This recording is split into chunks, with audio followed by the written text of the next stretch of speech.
guys, and welcome to Hashtag Essay, where the essay shape thought find path and every conversation explores the art of thinking beyond the obvious. And today I have my special guest. He is a commercial AI lawyer, broad advisor, charity trustee, a best-selling author, and of course, a speaker, fractional DC, as well as a founder, no other than Mr.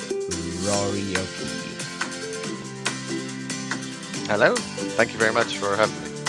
Welcome, Mr. Rory on Africa. And can you please introduce more about yourself that I missed? Sure. It's everything you said. I'm Irishman, originally from Dublin, now working in London for too many years to count. And I am a lawyer, a commercial lawyer by trade, and an enthusiast across lots of different things. But as you can tell, I won't go into too much details for you, but I do enjoy the fact that now I work predominantly with my own company, RMOK Legal, and supporting lots of clients both within the UK and abroad across lots of things.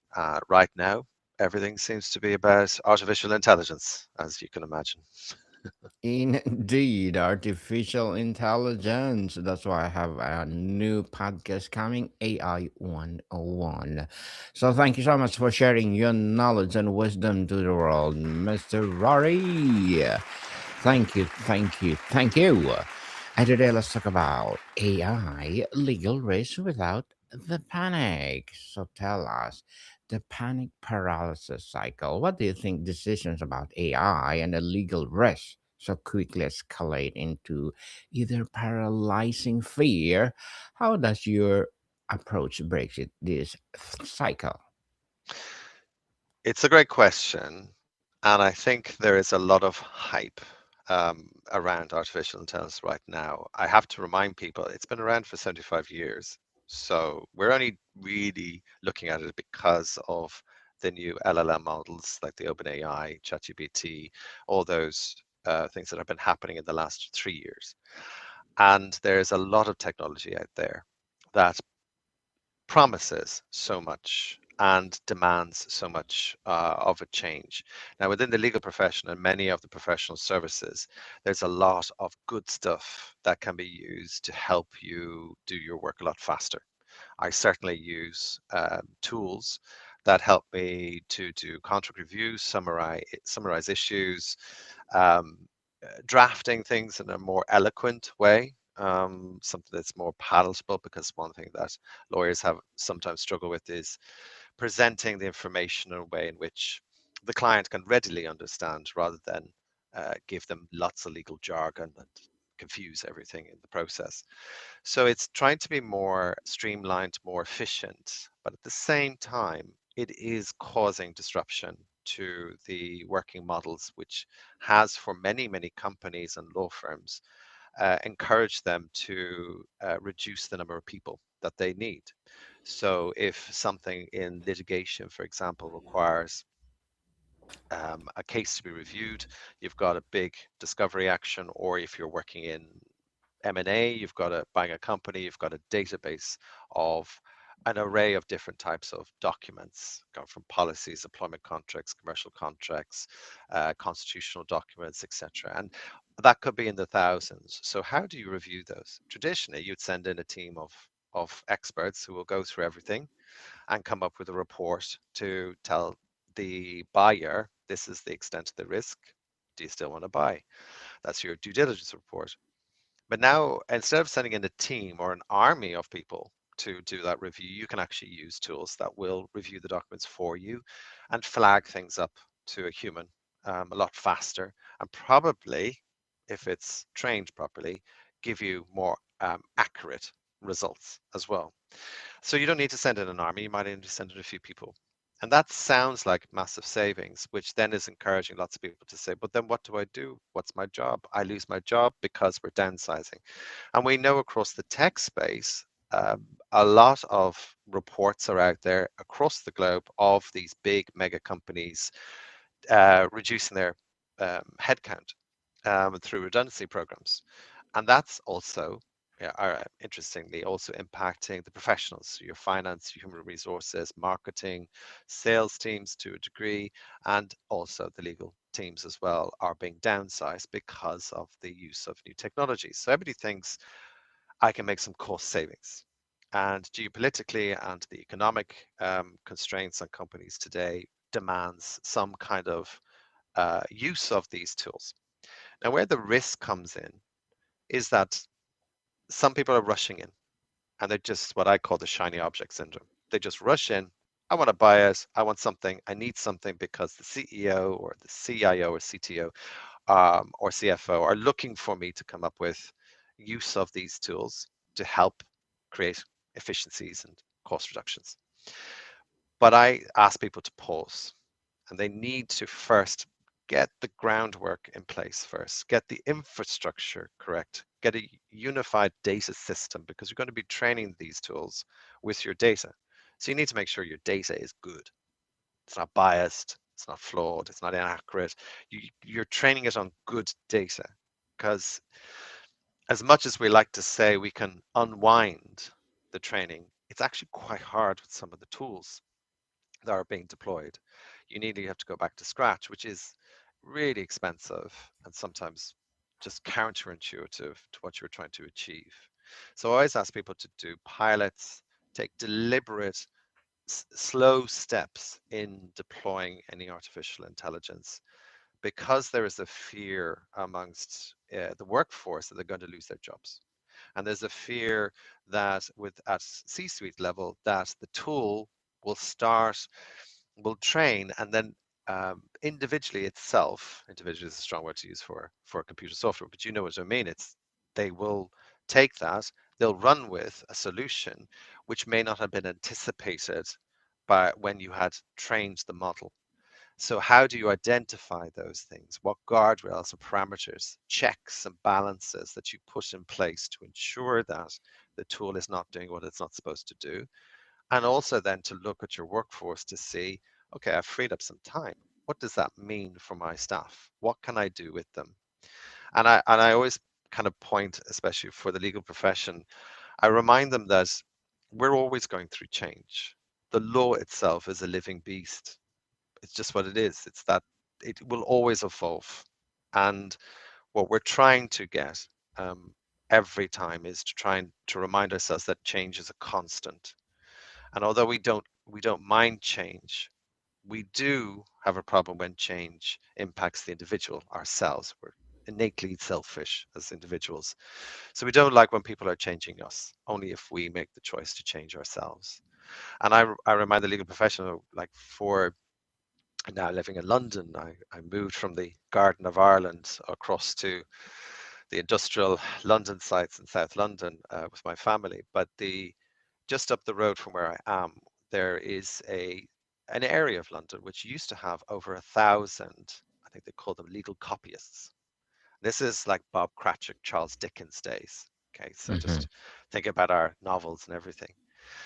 But if you think about that, that was the time when lawyers or these copyists were paid per word because you had to write in calligraphy, amazing, really beautiful writing on these kind of wax-like documents, which would be like property deeds or bills of sale. And they would be working with quill and ink to writing this out. And there were over 1,000, if not more, of these people doing this work. The printing press came in. Well, then who needs a copyist if I can do it through the printing press? So there was less people needed for that. You could fast forward to even when I started my career, the introduction of the computer was there, but then was suddenly being used. And email was an easier system to use rather than using the postal system for communication. And then we say, well, we used to have fax machines.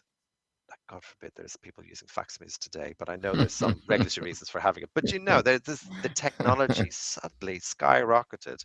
You went from mobile phones, which looked like a briefcase or a brick that only the yuppies and the posh from the 1980s with shoulder pads were able to walk around with and show off that they can suddenly still shout into, "Can you hear me? Can you hear me?" And now we've Hmm. got nearly our entire work and our office in our own phone. We can do everything through just a small piece of technology, which we'd never imagined when we were starting off with that. Like the court systems had to pivot because back in the day when I was doing criminal law, we had judges who would refuse to accept an email as a proof of writing, a proof of communication between the parties. They wanted a physical document with ink on a page. And now, after pandemic, we're very comfortable with e-signatures on documentation, subject to lots of controls and rules, yeah, but we're happy with that.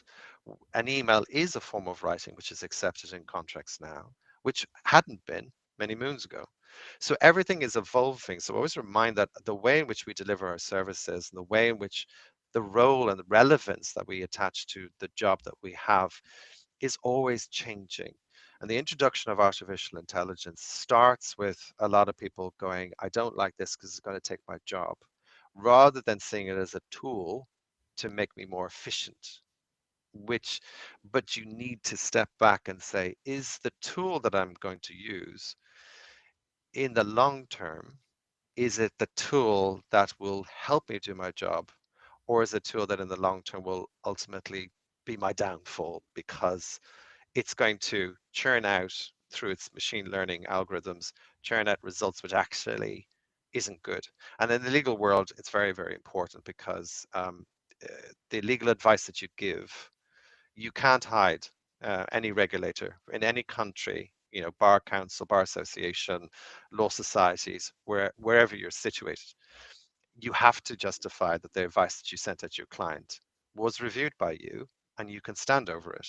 So farming that work out to an AI agent, for example, ain't gonna cut with any of the regulators. So you still need the human to come back into the frame to do the critical thinking, which is a bit what I say a lot to people is that AI is the left side of the brain.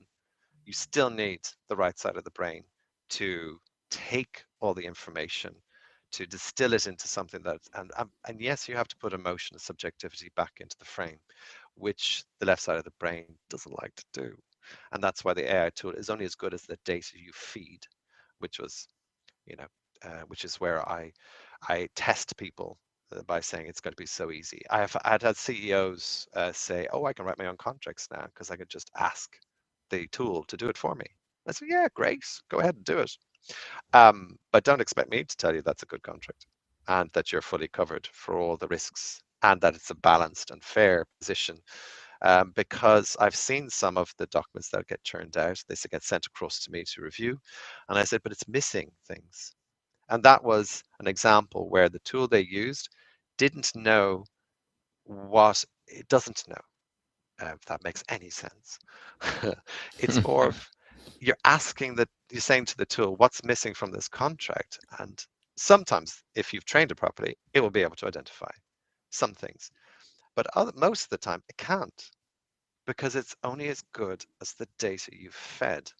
And it's only as good as the question you've asked. And sometimes the question isn't the right question. And if you as a lawyer or as an accountant or as a whatever profession you have, as a doctor as well, because they're using it in healthcare as well, if you don't know how to ask the question correctly, you're going to get an answer which is of no fault to the tool because all it is ones and zeros. So we need to step back and say, okay, it is a source of truth, but maybe it's not the actual final truth. You still need the human to step in to do it. So I think there's a rebalancing, I think, within the workforce within this year that we will see people realizing that maybe I've let too many people go, or I need to bring people in with new skills. So the generation coming through, they're in such a great position to explain to the likes of myself and my generation, how the real world works and how this technology can be used even better. But sorry, as you know, the Irish, we talk and we can continue talking. So I'm going to stop so that you can ask at least one extra question. So let's talk about the unpractical governance and action, the minimum viable compliance for resources constrained organization. What does the absolute bare bones must do AI governance framework look like? What is the first three policies or controls to implement?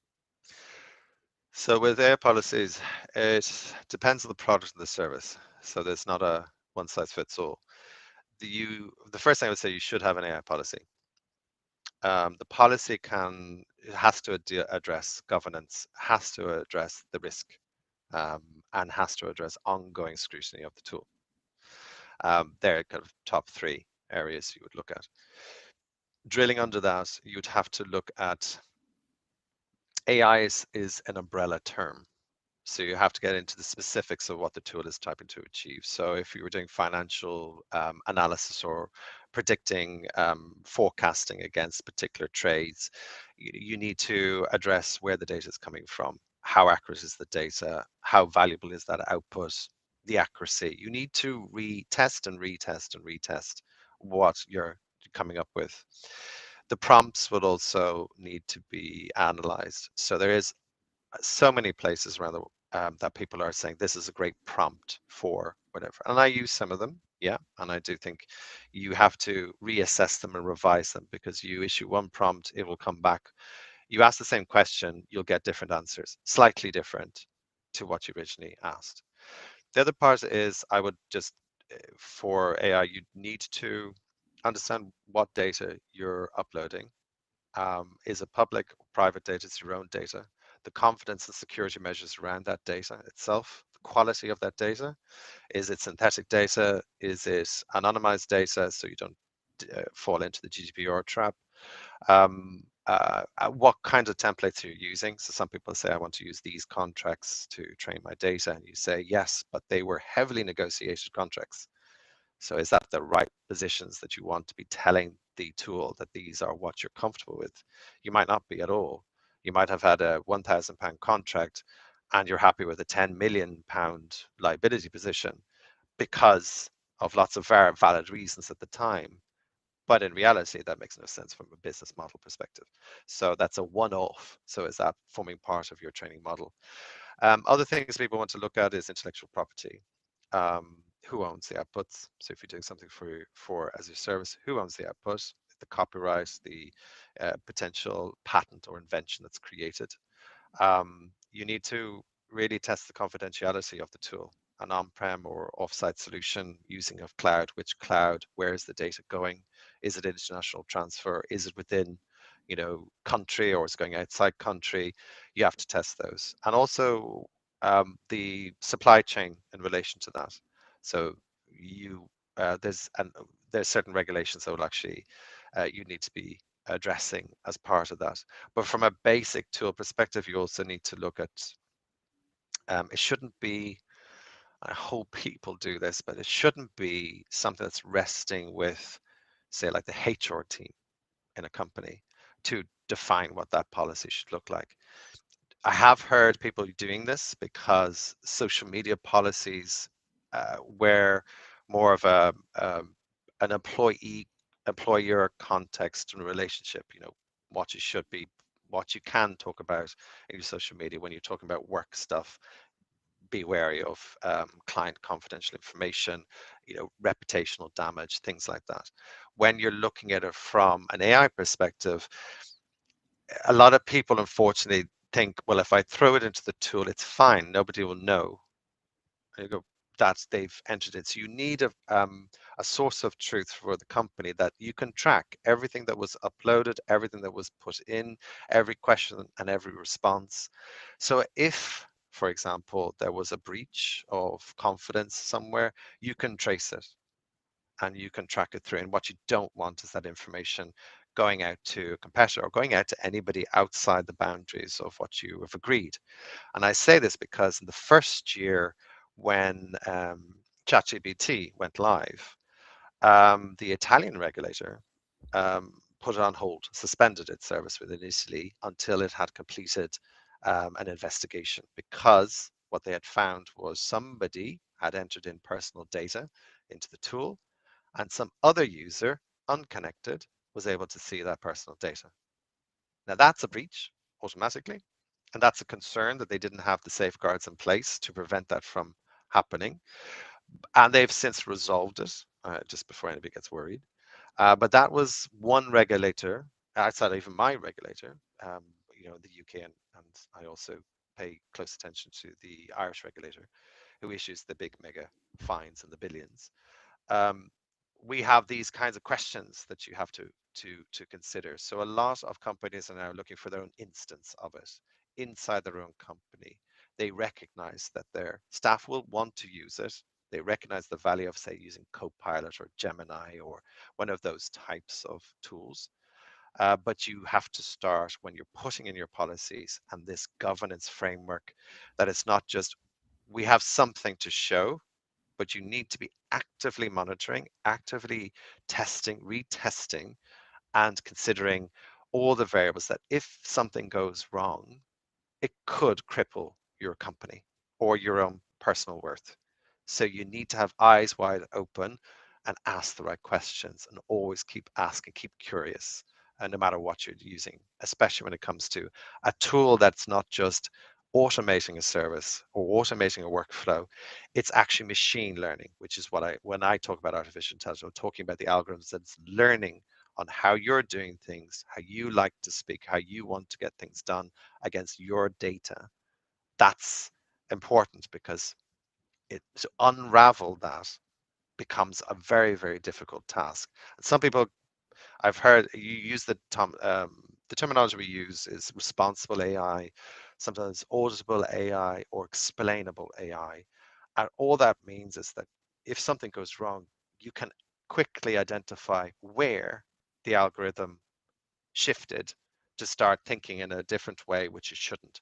And then you need to use a switch off or to go back to a previous version before it started deviating in such a potentially damaging or potentially libelous manner. Mr. Rory, to wrap up our discussion for today, the ultimate goal is it the end game of managing AI legal risks simply to avoid lawsuits, or is it higher value objective like building trusted or ethical AI system that becomes a genuine competitive advantage and shield? Yes, I think it's the latter. The mantra I give to a lot of people is that within the legal profession, I say you won't get an AI lawyer. So AI is not going to take your job, but a person using AI probably will. So it's a similar analogy to we used to put down that I'm proficient in, I've got computer skills. Used to be a thing when I was, sending out my CV, resume, whatever you call it. And we sent it out and we had to put down computer skills because it the way in which we deliver services, we've moved on. I think now people say, I have skills in AI and prompt engineering is one of those little things that people now throw into their CV when they're applying for jobs. And I think that's where we're going to, um, because you can't ignore where AI is going, and it is around and will stay around. You just need to find the right way to use. And when we talk about ethical, it's really about data and bias in data. Indeed. So, Mr. Rory, can you please invite our listeners to support your advocacy, your projects, or anything you want to promote on Abstract Assay? Yeah. Oh, sure. Well, you'll find me. I'll do a plug. I'm so sorry for you, but I have my own podcast, Beyond the Fine Print, which is tech law podcast for those in the in-house legal sphere or tech enthusiast. Mhm. You can also find me, as you can see on screen, LinkedIn page. Very happy to answer questions or talk about anything. At one point, I was nearly going to talk about the books that I was reading recently or things that influenced my reading recently, including my own book that we published last year, which for some reason, delighted to say, became bestseller also in Japan. No idea how, Nice. but I'm going to take that. Thank you to everybody in Japan. I Uh-huh. was quite astonished. Uh-huh. Just waiting for that invite from the government over there to visit, especially if it was during cherry blossom season. That'd be absolute delight. But Absolutely. yes, there we go. You can find me wherever you want. Definitely. So I'm inviting you to please do come over on Book 101 Review or Law 101. And please do contribute your knowledge and wisdom to that podcast, Mr. Rory. And one more question. For general counsel feeling overwhelmed, what is your single most important piece of advice to move from panic to proactive, manageable plan? So it's for lawyers, they need to drop the ego, drop the pride, drop the what do we call task paralysis that can occur when you get overwhelmed by it. So lawyers need to be perfectionists. They've been trained to be so. I say don't. Nothing is perfect. You just need to move one step forward is progress. So that's what they need to do. The other part with lawyers, feel free to step away. Just give yourself space because mental health is the biggest problem we have within the legal industry. I'm a trustee of a charity called the Solicitors Charity in the UK, which is supporting lawyers that fall into crisis. And believe it or not, it does happen, either from the pressures of the changing way in which we deliver our services, the cost of living impacts, it could be for one individual, which obviously I won't name, but they have a medical condition, which is like a terminal illness, could impact, and they still need to keep the lights on at home and they need to provide for their families. All of that can eat into their mental health. Absolutely, it's important to put your health first, get the support, and drop the need to be so proudful that you can't ask for help and talk. So talking is so important for lawyers. We do it for our clients, we just don't do it for ourselves. So I'd ask them, just step out of your own way and give yourself a bit of credit. Mhm. Give grace, people. Give grace. I have a mental health 101, Mr. Rory. Please do come over and let's talk about mental health awareness. My lord. Why not, right? So, Mr. Rory, thank you so much for your time. No, pleasure. Thank you very much for inviting me. Welcome, people. See you soon.